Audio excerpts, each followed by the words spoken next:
మోకాల నొప్పులకు ఎటువంటి సర్జరీ లేకుండా ఎపియాన్ పెయిన్ క్లినిక్ అందిస్తున్న అత్యాధునిక చికిత్స. తమిళనాడు మీరు కేరళలో చదువుకొని వచ్చారు మేడం. అమ్మ నాన్న అక్కడే ఉన్నారు, నాన్న రిటైర్డ్ అయ్యారు కదా? నాన్న రిటైర్ అయ్యారు. ఎక్కడ ఉన్నారు ఇప్పుడు? ఇప్పుడు అనంతపూర్కి వచ్చేసారు. అనంతపురంకి వచ్చేసారు. నేను ఒక్కదాన్నే సో వాళ్ళు కూడా అనంతపూర్కి వచ్చేసారు. ఇప్పుడు ఎక్కడ ఉంటారు అనంతపురంలో? పక్కనే రామ్నగర్ లో ఉంటారు. ఓకే, అలా అడుగు చేస్తే ఇలా మమ్మీ డాడీ అన్నలకి ఇక్కడికి వచ్చేస్తారు. బిడ్డను పిలిచి మీరు అక్కడికి వెళ్ళిపోతారు. చాలా దగ్గరకు వచ్చేసారు. హ్యాపీగా ఇంత హ్యాపీగా సాగుతోంది. 2024 ఎన్నికలు రానే వచ్చాయి. అందరూ కూడా ఇంకా పోటీ టికెట్ల కోసం సైకం శ్రీనివాసరెడ్డి అని కడప జిల్లా ఆయన వచ్చాడు, ఆయనకు టికెట్ అనేసి, లేదు పల్లె రఘునాథ్ రెడ్డి గారికి అనేసి, ఇంకా మాజీ మున్సిపల్ చైర్మన్ ఉన్నాడు ఆయనకు టికెట్ అనేసి, ఇలా పోటీ జరుగుతుంటే చివరిగా కొంతమంది సీనియర్లు పల్లె రఘునాథ్ గారికి టికెట్ ఇస్తే మేము పని చేయమన్నట్టుగా కొంత పార్టీ అధిష్టానానికి సంకేతాలు ఇచ్చారు. పార్టీ అధిష్టానం ఒకటే చెప్పింది, మీకు వద్దులేండి టికెట్, ఇక యంగర్నే తీసుకుంటాము. ఎందుకంటే లోకేష్ బాబు గారు ఇప్పుడు లీడ్ చేస్తున్నారు కదా, యంగర్ జనరేషన్ తీసుకుంటాం అన్నప్పుడు ఫస్ట్గా మీ హస్బెండ్ గారి పేరు ప్రతిపాదనలోకి వచ్చింది. కిషోర్ గారు ఎందుకో ససేమిలా అన్నారు, అమ్మో నాకొద్దు ఈ రాజకీయాలు అనేసి. కిషోర్ గారు అమ్మో ఈ రాజకీయాలు నాకొద్దని తప్పుకుంటే, కిషోర్ గారి వైఫ్ పల్లె రఘునాథ్ రెడ్డి గారి కోడలు మీరు ఎలా వచ్చేసారు తెర మీదకి? అసలు నాకు తెలియదండి. అనౌన్స్ చేసే ముందు రోజు రాత్రి తెలిసింది నాకు. డిస్కస్ చేయలేదు మీతో? నాకు అసలు అనుకోలేదు, నేను నాకు ఆలోచన కూడా లేదు. అందరితో పాటే నేను తెలుసుకొని షాక్ అయ్యాను. అంతే. మామగారు చెప్పలేదు మీకు వచ్చి టికెట్ నీకు అంటున్నారు అంటే పేపర్లో చూసాను 1-2 వీక్స్ దానికి ముందర పేరు వస్తుంది, ఫోటో వస్తుంది, కానీ I didn't take it seriously. Okay వస్తున్నాయి లేండి అనుకున్నాను, కానీ ఐ నెవర్ ఎక్స్పెక్టెడ్ అనమాట. సో ముందు రోజు రాత్రి చెప్పారు మామయ్య. కొన్ని సంఘటన పుట్టపర్తి టీడీపీ ఎమ్మెల్యే అభ్యర్థిగా పల్లె సుందరారెడ్డి అని వచ్చినప్పుడు ఎలా అనిపించింది? చాలా షాకింగ్. ఏంటి మామయ్య ఇది, మీ కుమారుని పక్కన పెట్టి నన్ను ఇచ్చేసారన్నారా? మాకు అసలు మాకు కానీ మా హస్బెండ్ కానీ మాకు ఆ థాటే లేదు, దీంట్లోకి రావాలన్న ఆలోచన లేదు. ఫస్ట్ ఇండియా వచ్చినప్పటి నుంచి కాలేజెస్ చూస్తున్నాము. మామయ్య చాలా కాలేజెస్ స్టార్ట్ చేసి పాపం ఇది అది బ్యాలెన్స్ చేస్తూ వచ్చారు చాలా ఏళ్ళు. నిజంగానే ఆశ్చర్యం వేస్తుంది. ఒక పక్కన పాలిటిక్స్ చూస్తూ ఎన్ని ఎడ్యుకేషనల్ ఇన్స్టిట్యూట్స్ ఆయన సొంతంగా ఆయన అత్తయ్య ఎట్లా ఇంత కష్టపడి చేసుకొచ్చారు. It is not an easy job. ఇప్పుడు మార్నింగ్ నుంచి మా హస్బెండ్ నైట్ దాకా ఇక్కడే కూర్చొని చేస్తుంటే కూడా సరిపోయినంత వర్క్ ఉంటుంది కాలేజెస్లో. అది వాళ్ళిద్దరే ఎలా చేశారో అనేది నిజంగా ఆశ్చర్యం వేస్తుంది. మామయ్య పండుకుండేదే చాలా తక్కువ. ఆయన ఉన్నారంటే కాలేజీలో ఉంటారు, లేదంటే పుట్టపర్తిలో ఉంటారు.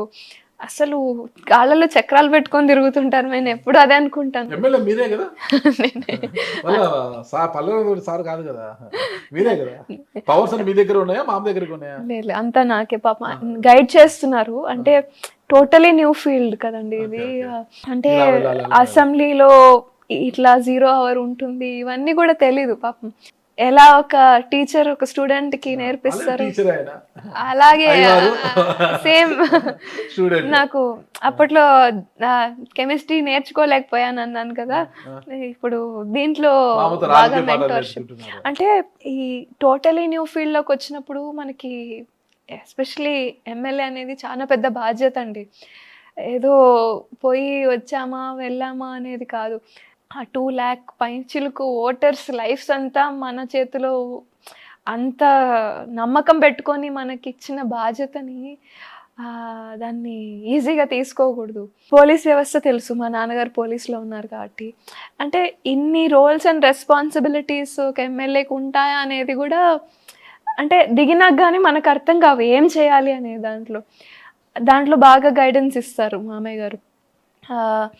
అండ్ ఒపీనియన్ అడుగుతారు, నువ్వైతే ఏం చేస్తావమ్మా, ఇప్పుడు ఏదైనా సమస్య వచ్చి ఉంటుంది ఏదైనా ఊర్లో వాళ్ళకి, నీ ఆలోచన ఎలా ఉంది, ఏం చేస్తే బాగుంటుంది అనే ఒక ఫస్ట్ అలా హెల్ప్ చేసి నేర్పించారు. ఈ 6 months అవుతుంది ఇప్పటికీ ఈ పదవి. So now I'm confident enough. ఇప్పుడు అట్లీస్ట్ నేను మామయ్య అంతా కాకపోయినా he is like god to everybody in Puttaparthi.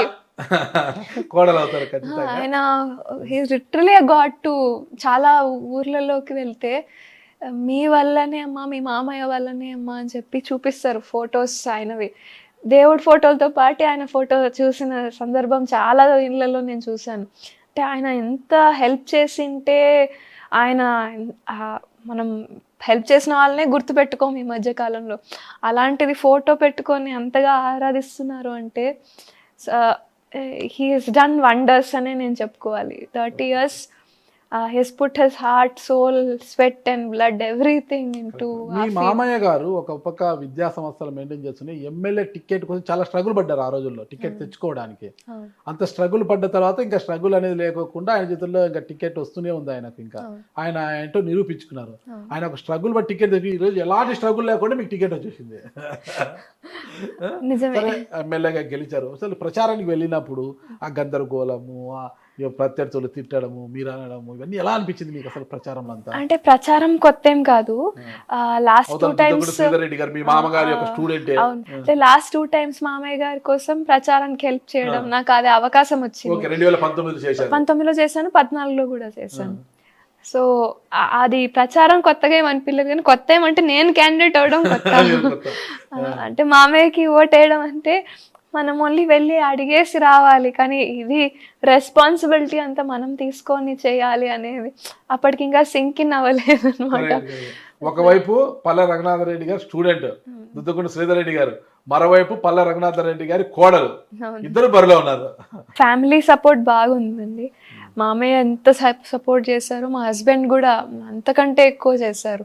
ఫ్యామిలీకి వచ్చింది, ఇంకా ఎన్నిసార్లు వద్దనుకున్నా అది వచ్చిందంటే లాస్ట్కి ఒకటే, ఇంట్లో ఫ్యామిలీ అంతా ఒకటే చెప్పారు, ఇది maybe that is a God's decision, ఇది వచ్చింది మనకి, ఇంకా అవకాశం అందరికీ రాదు, అది ఇంత చిన్న ఏజ్లో వచ్చింది, దాన్ని కరెక్ట్గా యూజ్ చేసి ప్రూవ్ చేసుకో, whatever you can, we are there to guide you, we are there to help అని చెప్పి ప్రతి ఫ్యామిలీ మెంబర్, ప్రతి ఒక్కరు, హస్బెండ్ తీసుకోండి, మామయ్య తీసుకోండి, నాన్న,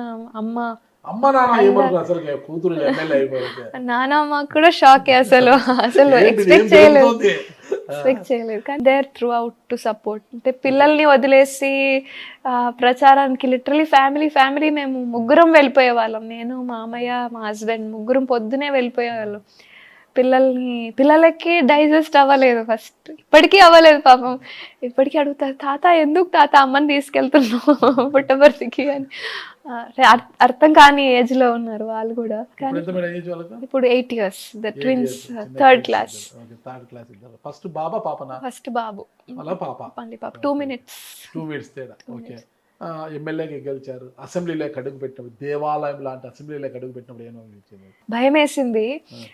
అంటే చాలా మంది గొప్ప వాళ్ళు అసెంబ్లీలో, ఆంధ్రప్రదేశ్ అసెంబ్లీలో అక్కడ ఫైట్ చేసి వాళ్ళ కాన్స్టిట్యున్సీ కోసం నిలబడిన వాళ్ళే అందరూ కూడా. అలాంటి దాంట్లో కొత్తగా ఎంటర్ అవుతున్నాము, మనకి నిజంగానే అది ఉందా లేదా అనేది. కానీ ఈ అసెంబ్లీ సెషన్స్ జరగడంతో కొంచెం ఓకే పర్లేదు, నేను కూడా మా కాన్స్టిట్యున్సీ ప్రాబ్లమ్స్ని నేను అక్కడి వరకు తీసుకెళ్ళి I can represent, I have that confidence అనేది అది కొంచెం ధైర్యం ఇచ్చిందండి. నియోజకవర్గంలో తిరుగుతున్నప్పుడు మీకు ఎలాంటి సమస్యలు తారసపడుతున్నాయి, అసలు ముఖ్యంగా ఏం చేయాలనుకుంటున్నారు? బేసిక్గా పుట్టపర్తిలో ఇరిగేషన్ ప్రాబ్లం బాగా ఎక్కువ అండి.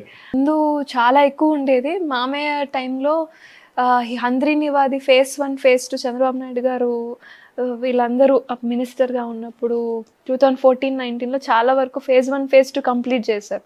ఇప్పుడు ఏదన్నా గ్రౌండ్ లెవెల్లో గ్రౌండ్ వాటర్ ఉంది, లేదంటే ఏదన్నా అక్కడ అగ్రికల్చర్ వైపు ఏదన్నా జరుగుతోంది అంటే you have to give it to ఆ హంద్రీనివా ప్రాజెక్ట్.